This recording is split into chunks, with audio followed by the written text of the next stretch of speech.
안녕하세요. 이번 시간에는 메타버스에 대해 알아보기로 하겠습니다. 저는 AI 구글 이노베이터 이지영 교수입니다. 전주 비전대학교 이지영 교수입니다. 순서는 다음과 같은 순서로 진행하도록 할게요. 네, 요즘 메타버스가 굉장히 핫하죠. 네, 메타버스가 이렇게 핫하게 됐을까요? 자, 대중의 심리를 판단해보면 현실의 어려움과 불안함을 판타지, 약간 몽환으로 도피하고 싶은 몽환을 꿈꾸는 그런 대중의 심리가 많이 있다고 합니다. 역사적으로도 살펴보면 4세기에 중세시대에 흑사병이라고 하는 질병이 전 유럽을 강타하게 되죠. 전 유럽의 3분의 1 인구가 사망을 했다고 해요. 그 페스트가 유행을 하고 나서 르네상스를 부활시키는 역할을 했고 10세기에는 1920년대 세계 제2차 대전을 겪고 나서 초현실주의라고 하는 예술가들의 세상이 되었습니다. 그때 당시에 유명한 천재적인 패션 디자이너였던 엘샤 스키아파렐리가 쇼킹 핑크라고 하는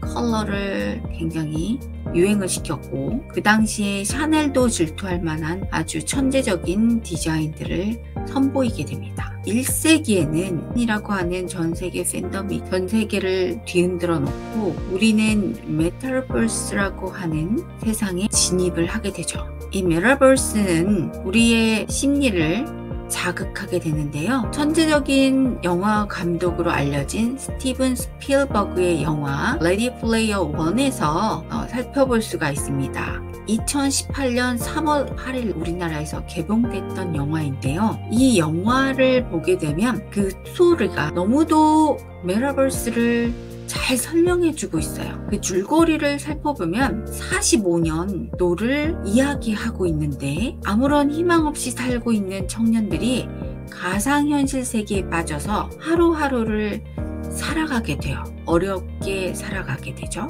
이 냉혹한 현실에서 좌절하는 청년들의 안식처를 이 메타버스가 제공하게 됩니다. 그 책으로 유명한 가상현실이 오아시스라고 하는 가상현실인데요. 이 오아시스에서 살아남은 최후의 레이스 경주자, 승리를 하게 되는 그런 게임을 이 레디 플레이어 1에서 감상하실 수가 있습니다. 이 어드벤처라고 하는 게임으로 경쟁을 하게 되는데요. 이기는 자는 모두 수렁에 빠지는 패배자가 되는 이 게임에서 이긴다고 열쇠를 받는 게 아니었어요. 이기는 게 아니라 플레이를 하는 게 중요해, 이런 말이 들려오는데 이 메타버스가 주는 통쾌함이라고 볼 수가 있어요. 승자 독식의 정글 속에서 지치고 도태된 청년들에게 메타버스는 너무나도 매혹적인 세상이거든요. 영화는 마지막에 청년들에게 강한 경고를 남겨놓습니다. 세계의 열쇠를 확보한 주인공에게 오아시스의 소유권을 넘기면서 할리데이가 넘는 말인데요. 현실은 무섭고 고통스러운 동시에 따뜻한 밥을 먹을 수 있는 유일한 곳이야. 왜냐하면 현실은 진짜니까 라는 말을 남겨주고 있습니다. 자, 영화보다도 더 영화 같은 세상, 이 메타버스의 세상에서 여러분들은 어떤 것들을 꿈꾸시나요? 그러나 이 메타버스는 몇 가지 이슈들을 남기고 있습니다. 윤리적인 측면, 디지털 트윈, NFT, 이 몽키 그림 많이 아시죠? 그리고 왜 아동을 이 메타버스 세상에서 아동을 보호해야 되는지. 2014년 VR 헤드셋을 오큘러스를 페이스북의 창시자인 마크 주커버그가 10억 달러에 인수하게 됩니다. 이 메타라고 하는 용어를 100억이나 주고 샀는데요. 인수를 했어요. 원래 스토리가 있는데 원래 이 메라 하는 이름은 제2교포 딸을 알고 있었던 용어라고 하죠. 이 용어 때문에 떼부자가 됐는데요. Anyway, 이 주크버그는 마크는 400억의 메타라고 하는 용어를 사서 페이스북의 이름을 갈아치우고 또한 오큘러스 퀘스트 2의 이름도 앞으로 메타라고 바꾼다고 합니다. 이 메타버스에 완전히 몰입한 이 마크는 영화 개봉 실험도 하고 이것이 우리의 미래가 될 거라고 확신하고 있습니다. 페이스북의 차세대 컴퓨팅 플랫폼을 이 오큘러스 퀘스트, 오큘러스에 기대를 하고 있는데요. 자, 오큘러스 퀘스트 2가 나오기 이전에 많은 실험들이 거쳐서 오큘러스 퀘스트 2가 나오게 됩니다. 이 오큘러스 퀘스트 2는 굉장히 혁신적인 디바이스예요. 와이어리스라고 하는 무선을 자랑하고 있죠. 그래서 인피니티 피스에 한번 감상하시겠습니다.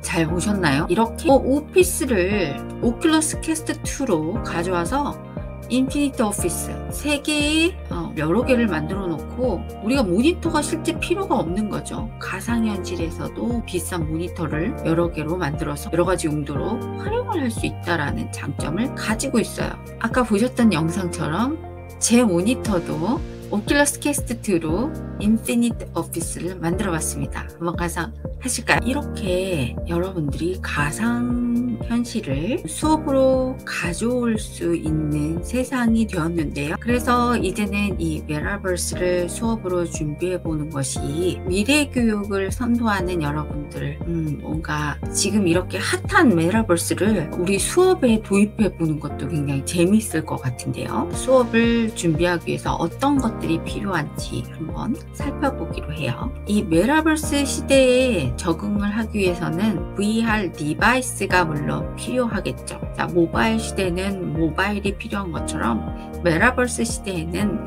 오큘러스 2와 같은 VR 디바이스가 필요합니다. 사실 오큘러스 퀘스트 2가 모든 VR 디바이스 중에서 성능이 저렴하고 저렴한 가성비에 비해서 성능이 굉장히 뛰어나다라고 볼 수가 있어요. 그래서 저도 한 50만원, 60만원 선이 되지만 그래도 저질러서 사용을 잘 하고 있습니다. 지름신이 내렸기 때문에. 작년에 이제 블루투스 마우스하고 트랙패드를 사용할 수 있는 기능이 출시되어서 이렇게 와이어리스 무선 블루투스 마우스를 사용할 수가 있는데요. 자, 책상을 별도의 업무 영역으로 저장되어 바로 브라우저 같은 작업 도구에 액세스할 수가 있고요. 실제 키보드를 오큘러스 퀘스트 2하고 페어링을 할 수 있고, 자, 로지텍 K380을 시작으로 해서 로지텍과 파트너십을 발표했다고 합니다. VR 환경에서 손과 키보드를 3D로 트래킹해서 볼 수 있는 굉장히 혁신적인 키보드라고 볼 수가 있겠죠. 오큘러스 VR 헤드셋을 이용하려면 페북 계정이 필요해요. 페이스북이 24년 오큘러스를 인수를 하면서 이것은 충분히 예견됐던 일이고 VR 기반의 소셜 경험을 강화할 거라는 방향성을 확실히 한 바 있습니다. 그리고 2020년 10월부터 오큘러스 가상현실 디바이스에 로그인하기 위해서는 그래서 페이스북은 이미 첫걸음을 내딛었다고 볼 수가 있겠습니다. 오큘러스 퀘스트를 사게 되면은 여러분들의 거실에 있는 TV하고 연결을 하고 싶은 욕구가 막 생기는데요. 그냥 되는 건 아니고 구글 TV를 사면 바로 연결이 됩니다. 하지만 일반 TV는 이 크롬캐스트라고 하는 이 귀여운 동그란 것을 설치를 해줘야 되는데요. 이런 TV를 하나 구입을 했습니다. 그래서 동일한 무선 와이파이 환경에서 이 TV하고 연결을 오큘러스 퀘스트를 연결을 하게 되면 바로 모니터 역할을 하면서 온 패밀리가 같이 모여서 같이 게임을 즐길 수가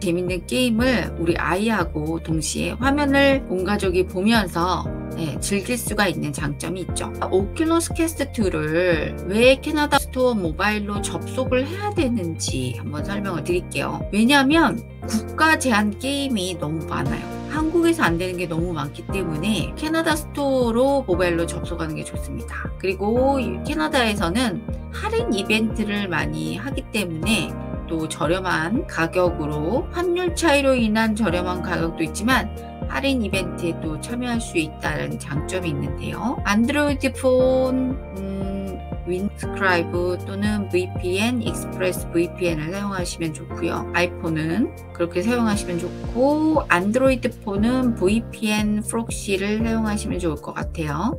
VPN이 뭐냐고요? VPN은 가상 사설 네트워크예요. 그리고 이 기기와 인터넷 사이의 보안 터널이라고 보시면 되는데요. 온라인 스누핑이나 간섭 검열로부터 우리 커스텀을 보호할 수가 있어요. 그리고 최대 5개의 기기 연결을 해주기도 합니다. 그러다 보니 이제 돈이 청구가 됩니다. 이렇게 돈을 투자를 하셔서 하게 되면 디바이스를 안전하게 보호해서 사용하실 수가 있어요. 오큘러스 VR 캐나다 스토어 모바일로 접속하는 방법을 한번 살펴보실게요. 이런 영상을 살펴보시면 여러분들이 쉽게 오큘러스 VR 캐나다 스토어 모바일로 접속할 수가 있습니다. 오큘러스 퀘스트 무선 사용 방법은 PC와 무선으로 연결하기 위해서는 데스크 프로그램을 PC에 설치를 하시면 됩니다. 다운로드는 이 링크를 확인하시면 되겠고요. 요즘 구글에서 자랑하는 틸트 브러쉬, 틸트 브러쉬로 아트를 제작한 다음에 3D 프린터로 프린트를 하게 되면 의상도 만들 수 있고 제품 만들 수 있다라는 장점이 있어요. 틸트 브러쉬 바이 구글 한번 제가 실행을 해봤는데요. 같이 감상해 보실까요? 이렇게 디자인을 해서 만든 의상은 3D 프린팅으로 출력을 해서 제품을 만들어 볼 수도 있다고 해요. 이렇게 한다라는 거 보여드렸고요. 자, 오큘러스 퀘스트로 보는 구글 얼스 VR 사용 방법에 대해서 한번 보여드릴게요. 이거는 역사 공부를 하거나 지리 공부를 하는 선생님들한테 굉장히 도움이 되는 인터넷 주소창에 검색을 하시고 이렇게 구글 얼스 VR을 검색하시면 되겠습니다. 오큘러스 2로 구글 얼스 VR을 사용하려면 역시 한국에서는 이 서비스를 제공하지 않기 때문에 VPN으로 다른 나라, 미국이나 캐나다로 들어가셔 하시면 되고요. 구글 얼스 VR에 일단 가입을 해주시고 팟캐스트로 완더라고 하는 앱이 있어요. 완더로 시간여행을 할 수 있는 앱인데 굉장히 이건 재미있는 앱이더라고요. 저도 제가 다니던 초등학교를 그 시절로 돌아가서 한번 살펴봤는데요. 정말 똑같이 나오더라고요. 너무 신기했던 경험이 있는데 완더 한번 해보시면 너무 재밌을 것. 자, 완더만의 장점은 단독 구동되면서 핵심 장소를 추천하고 관광지도 추천하고 그다음에 이 구글의 투고원 스틸샷을 그대로 볼 수 있기 때문에 옛날 그대로를 보존하고 있는 거예요. 그리고 무료 멀티플레이가 가능해서 특정 유저가 다른 유저를 데리고 다니면서 관광 가이드 같은 느낌으로 관광을 시켜줄 수가 있습니다. 커뮤니케이션 하면서. 그래서 평소 여행이 취미이신 분들이 정말 좋은 앱이라고 볼 수가 있어요. 이 완 한번 들어가 봤는데요. 한번 보실게요.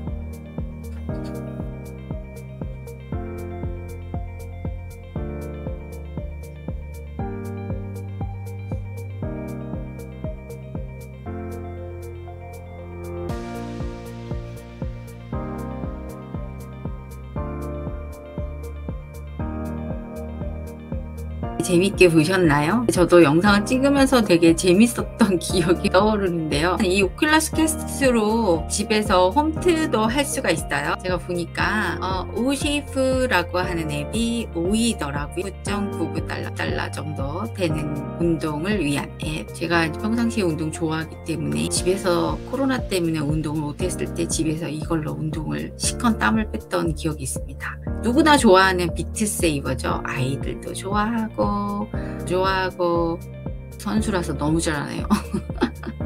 네, 너무 잘하죠. 그 다음에 또 운동을 위한 앱 3위는 댄스 센트럴입니다. 얘는 좀 가격이 30달러 정도 되죠. 이거는 그냥 락카페 같은 데서 춤을 추더라고요. 저도 해봤는데 조금 이거는 젊은이들의 취향이 맞는 것 같아요. 네, 젊은 대학생들? 우리 옛날의 추억이 좀 생각나는데 나이 들어서 들어가기 조금 수줍었습니다. 네, 그 다음에 2위인 X. 이것도 굉장히 운동을 역동적으로 할 수 있는 앱이에요. 재밌게 앱 사용을 해봤었고요. 구매를 해서 사용을 했습니다. 그 다음에 운동을 위한 오큘러스 퀘스트 2의 앱 1위는 대망의 슈퍼내추럴입니다. 근데 얘는 안 되더라고요. 잠깐 이제 사용은 해봤었는데 더 이상 사용이 어렵다는, 그래서 실망스러웠던 건데요. 이제 요즘은 안 들어가서 모르겠네요. 한국도 풀어놨는지. 아쉬웠던 슈퍼내추럴, 정말 자연광경이 막 넓게 보이면서 운동을 할 수 있는 슈퍼내추럴이 대박이었어요. 경험상으로는 한국에서 안 되는 안타까움이 있었다는 거. 가격이 솔찬히 비싸다는 걸 알고 계시면 좋을 것 같습니다.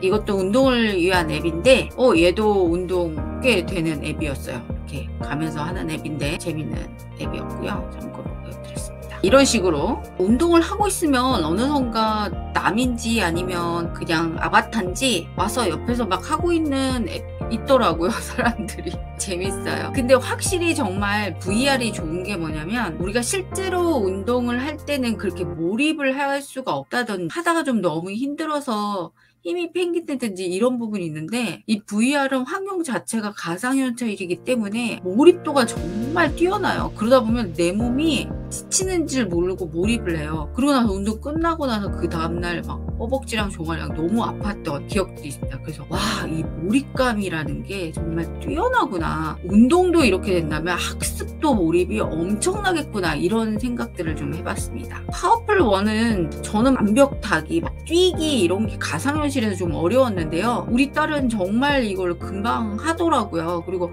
하는 방법을 잘 모르면 외국 사람들 입장했을 때 막 물어보고, 서로 아이들끼리 컨버세이션을 하면서 영어 회화도 되고 서로 노하우도 막 배우는 그런 앱이었어요. 이것도 참 재밌는, 청소년들이나 젊은 사람들한테 강추인데 나이 드신 분들, 저도 이건 조금 역부족이었던 플레이션 앱이었습니다. 막 이렇게 뛰어다니고 날아다니고 암벽을 타고, 사실 잘 안 되더라고요. 저는 연습이 필요했던 것 같아요. 자, 이 오큘러스 아바타도 처음에는 이렇게 조금 못생기고 딱딱한 앱에서 아바타가 굉장히 예쁜 아바타로 업그레이드 되고 있어요. 그래서 모든 아바타들이 업그레이드 신경 쓰고 있다라는 걸 볼 수가 있었습니다. 아바타를 바꾸는 중이었어요. 한번 찍어봤고요. 너무나 재밌는 VR 체험. 메타버스 월드는 참으로 재밌었습니다. 여러분들도 이 메타버스의 매력에 푹 빠져보시는 거는 어떨까요? 여러분, 메타버스 연구회에서 여러분들하고 더 연구하고 싶어요. 그때 뵐게요. 감사합니다.